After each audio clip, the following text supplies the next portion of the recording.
Stay tuned for a very special episode of Fire Call.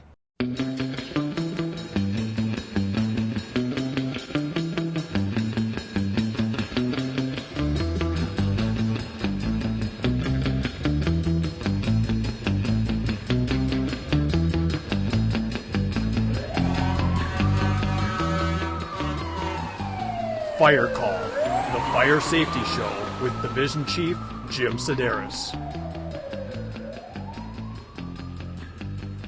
Hi, my name is Division Chief Jim Sedaris, and you're watching Fire Call. This month, it's going to be all about the biggest fire in Sioux Falls. Now, when we go back in time 15 years ago, you look behind me, Sioux Falls was totally different. The building behind me didn't exist. It used to be a large block building built out of hand-cut granite, built in 1904. At about 2:40 in the morning on May 25th, 1991, this had been burning for hours. Crews came in. We had over 100 firefighters fighting this fire that had been burning long before we even got the call. Flames were going up, reports of 100 feet in the air, and people could see this fire from as far away as 10 to 15 miles away. We had over 100 firefighters who fought this fire for 72 hours. And that's all we're going to talk about. We're going to talk to the owner of the building, Bob Hansen, who co-owns the building, and he owned another building next door to it. We're going to talk to Mike Hall, who was a lead inspector on that call, but now is a city director for Central Services. And we're going to talk to a number of different firefighters, from some of the first crews on to some of the first firefighter that went off a ladder into this building. So sit back, take a load off your feet, step in our world, the world of Sioux Falls Fire Rescue. Well, I'm with Jeff Winters. Jeff Winters now is a captain, but 15 years ago, Jeff Winters and I were firefighters stationed at Fire Station 2, or Action Station 2 as it's better known. And Jeff and I were on Truck 2 at that time, or Engine 2. And what do you remember about going to that call, Jeff? I mean, that's quite a while ago. I know it's kind of hazy back then. Well, I remember when we were headed down there, you made a couple comments to me. We could smell the smoke as soon as we left the station, so we knew we had a good fire going on. And when we got there, we knew we had a good fire going on because there was a lot of fire everywhere. There was. How do you remember this going? Who was the first one in the building? We were the first ones in the building. So. We weren't the first ones on scene, but we were the first ones to make entry. I remember you chopping a hole in the door, and I was on the tip. That's a sworn, unsolicited testimonial? Sworn. Okay. So we were the first ones in. Captain Durban was our Captain Durban, and you and myself entered. We did the first floor. We went in the first office, did a right-hand search pattern. And I remember Captain Durban yelling, "Come look at this, come look at this." And as we poked our heads out around the corner, we saw what appeared to be a rollover coming down the hallway. It just kind of lights up at the ceiling, and it rolled all the way down through the hallway. Yep. And then we got up and we put most of that fire out. And then I believe what happened next was you ran low on air. I think one of us did. Yeah, and I'm thinking we had to send you out, which left Durban and myself in there.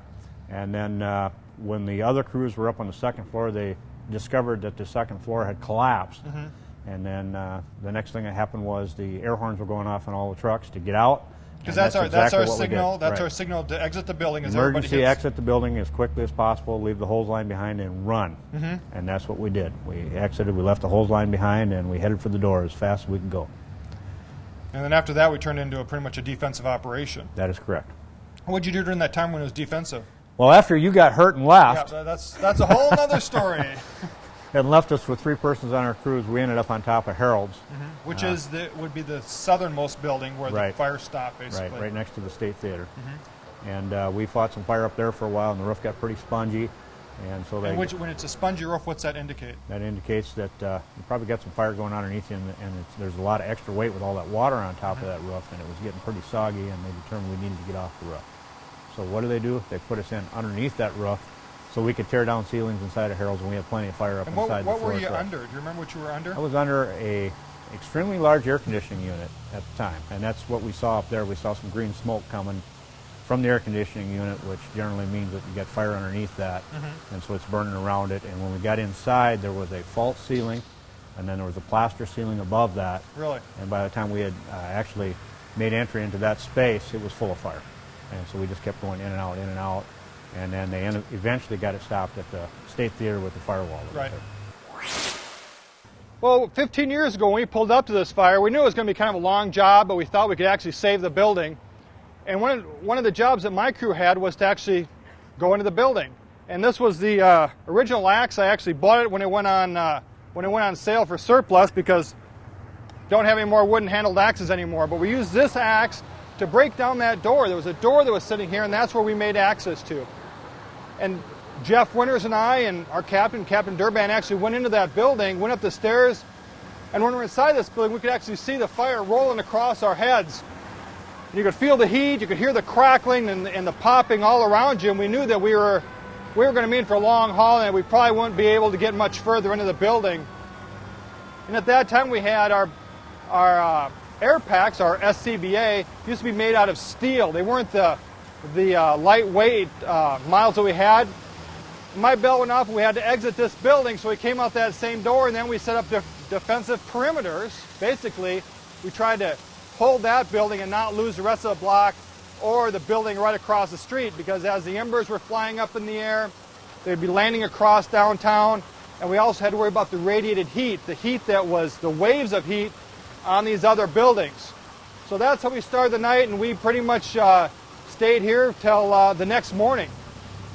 During this time I ended up getting hurt, and we'll talk about that a little bit, and crews were here for 72 hours fighting this fire all night long, and this was filled with people down here watching us fight this fire. So it was kind of a unique part of history for Sioux Falls. I'm with Jerry Black, and Jerry Black 15 years ago was a lieutenant. Right now he's a captain. Actually he's filling in for a battalion chief spot. And Jerry, you've been here for, we figured this out once, 28 years. All right. It helped to pre-plan on that one, didn't it? Did the math ahead of time. Well, going back now to the Hanson building, what station, you remember what station you were working out of? What was your job back then? Yeah, I was riding on the aerial ladder.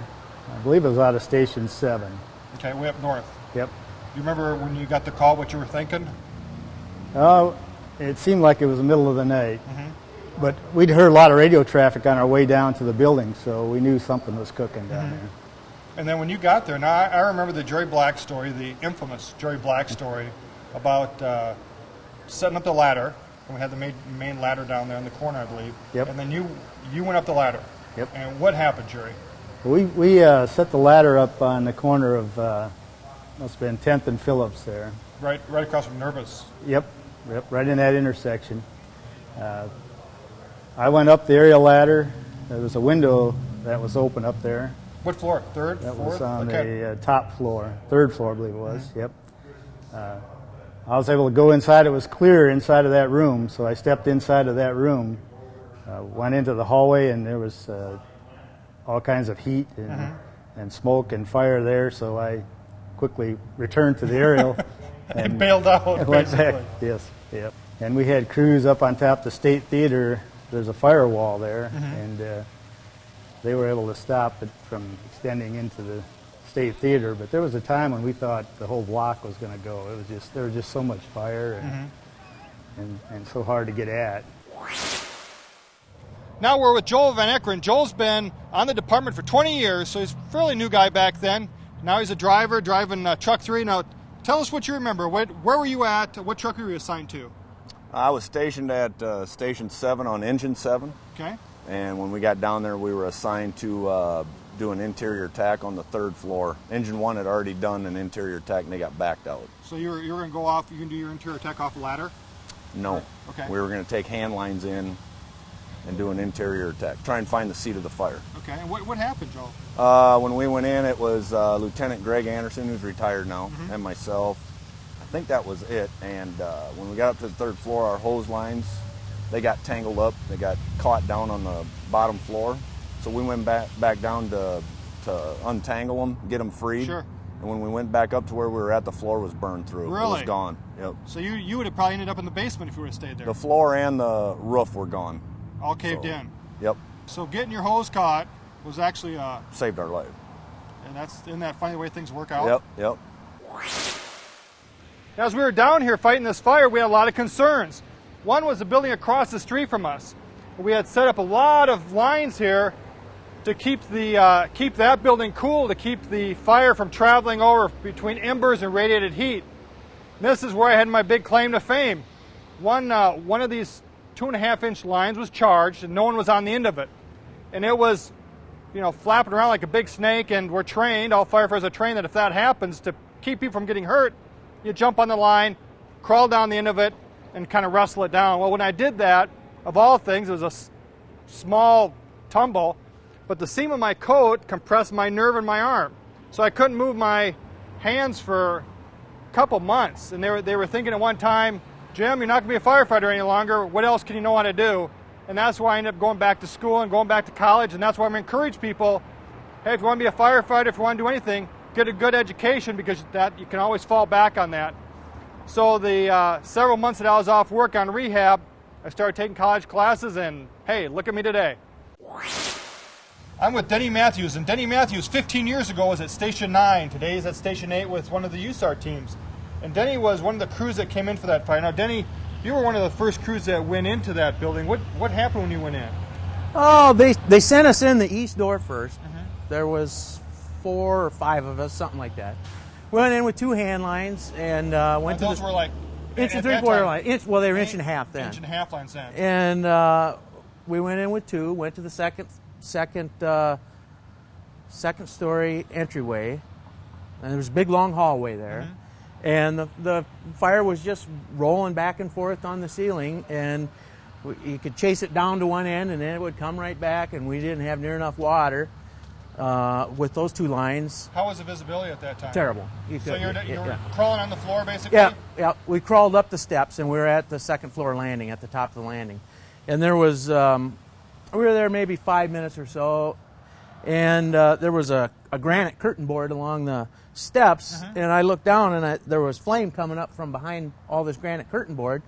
So I hollered at Jim Fink, the captain, and I said, well, what do you think of this? And he says, I think we should leave. And so basically we just abandoned those hand lines there. And when that fire was coming out at you, would it just be sucked back in, or was it just kept, it was just, I don't know, it was just like water on a lake or something. It was just going back and forth, back and forth. We couldn't put it out. How hot was it?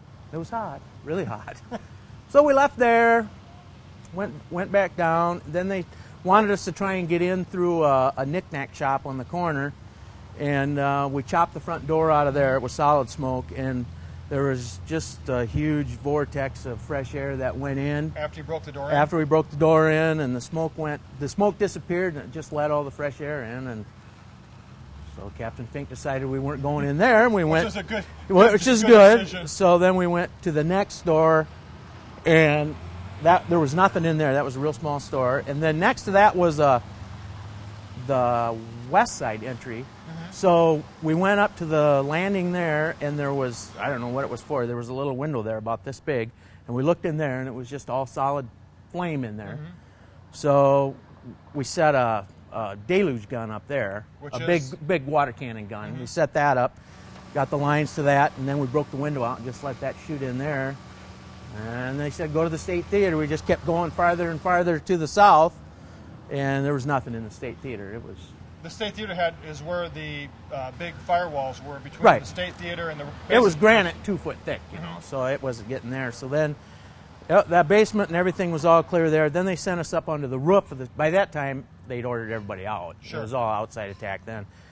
And then we basically spent the rest of the day on the ceiling, or on the roof of the State Theater with 2.5-inch lines. The State Theater is where they drew the line that we're going to protect the State Theater. Yeah, this is it.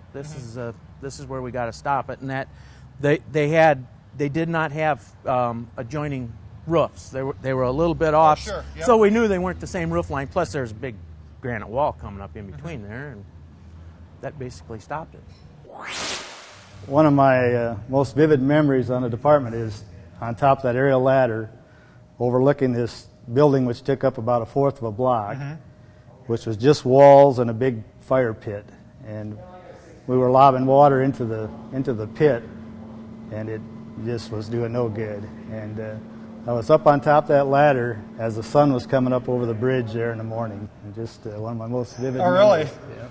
No, I could picture that now almost. Yep. It was amazing. And then you were there pretty much the whole next day? Yep. And then the crews stayed over. Most of the crews stayed over the next day. And additional people came in. I think it involved just about everybody on the department at that time. So you think that was one of your more memorable times on Sioux Falls Fire Rescue? Oh, without a doubt. It was just a terrible fire. And then now, when did you finally leave? The next day, or were you there for?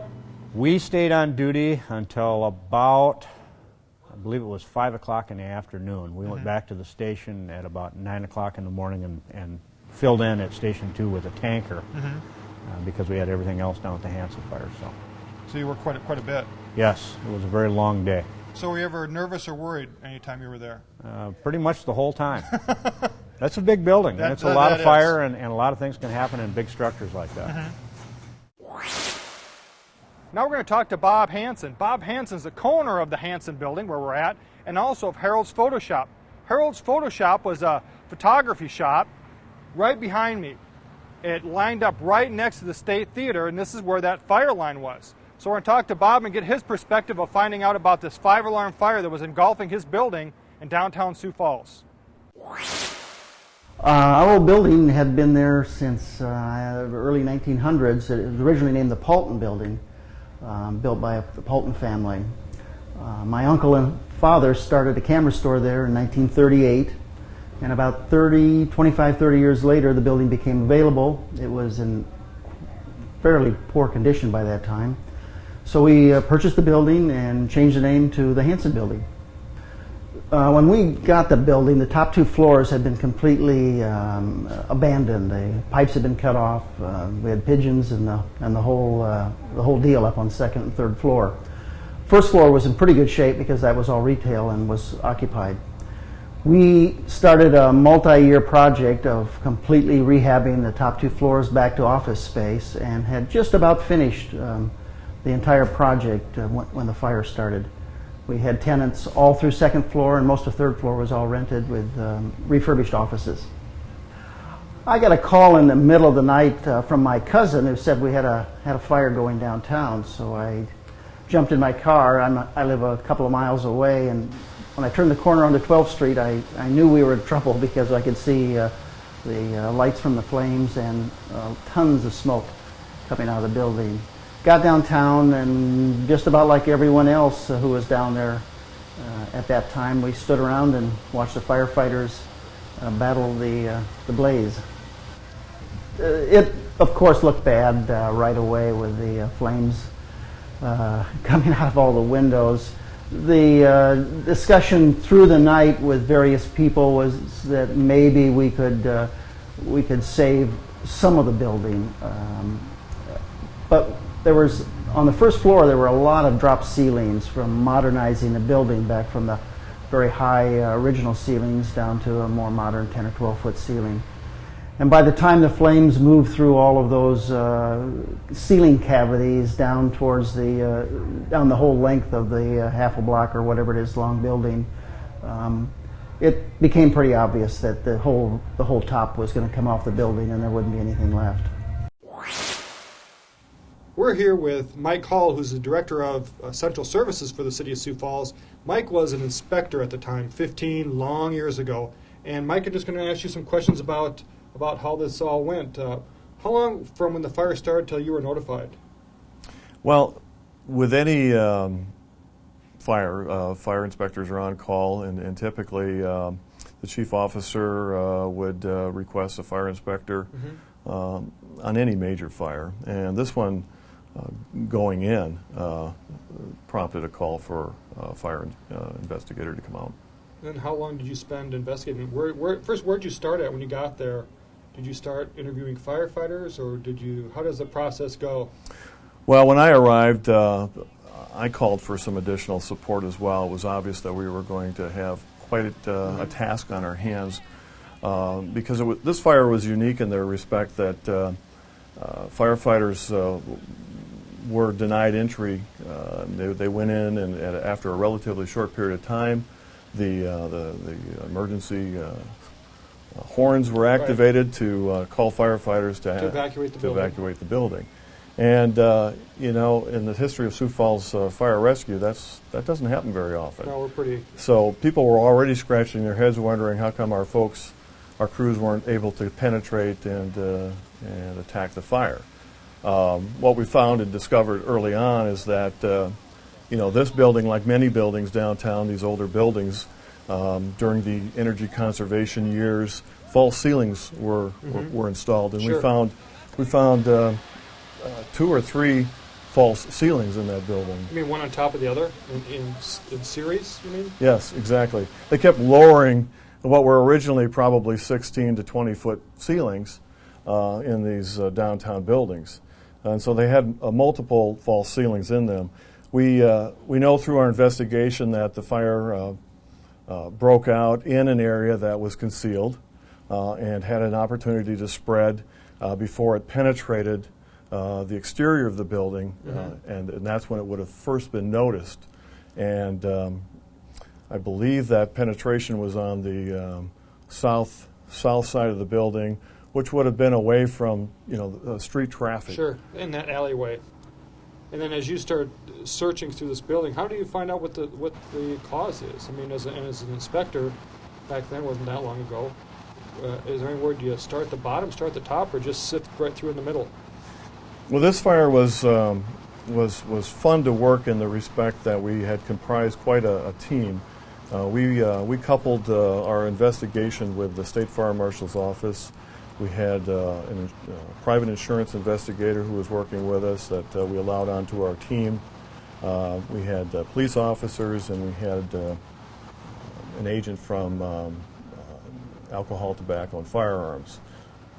So we had quite a challenge just going in. We brought in some heavy equipment and cranes, and first and foremost was just the safety of the adjacent buildings and the public, because we had some walls that were kind of teetering, and then the call was that those had to come in. So we had the safety of the building before we could even begin thinking about getting into the area.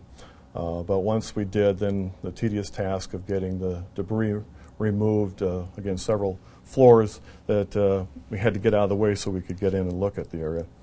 We found an area of origin, and from that point, it got a little gray, I should say, because we had a little differing of opinion between the fire officials and our insurance investigator. We unfortunately had to settle with the final cause of the fire being undetermined. Okay.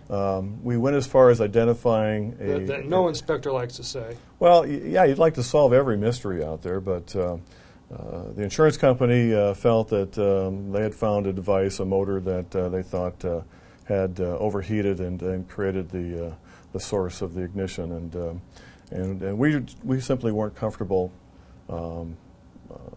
agreeing with his summation of that.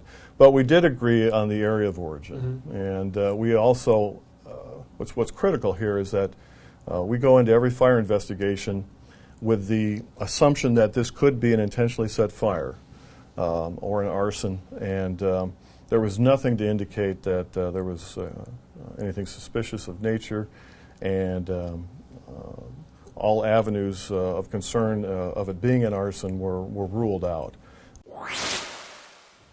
Now, 15 years ago, this is the spot, the State Theater. We knew we had big firewalls there, and this is where over 100 firefighters made the stand to save the rest of the block and probably downtown Sioux Falls. We held here. This is where a lot of guys put a lot of effort into keeping this fire from spreading. Now, when we think about all the memories of everyone that was down here, my last memory is this fire is raging, and one of the firefighters comes up to me, and we're just kind of sitting out here and throwing water, and he said, "Look at all the guys in the tuxedos." There were about a dozen guys out here, guys probably in their 50s and 60s, staying there in tuxedos at 3 in the morning. Well, it turns out they were a bunch of Masons and Shriners that were up in Del Rapids. They saw the fire. They're all from Sioux Falls. They came down here, and I looked at them, and I was laughing. And then I realized one of them was my dad. And my dad's there one of the few times he ever saw me doing the job I just love to do. So that was one thing I always thought of when I'm down here. So when you recap this whole thing, this was one of the biggest fires in Sioux Falls, 5-alarm fire, 72 hours of nonstop combat. And when we think about firefighting, we have to think this isn't a job, like I said before, we're not selling widgets at Wally World. This is a job where you have to depend on the people next to you. The guys like Jerry Black, Jeff Winters, Denny Matthews, all these people come together, and if there's nothing else you know about, you can trust those people with your life, because you might have to. And it can happen anytime, any place, just like it did 15 years ago. So in closing, I want to say, we come down here to Sioux Falls, we walk down here, we don't think of all the memories that some of us had down here. My name is Division Chief Jim Sedaris, and you've been watching Fire Call.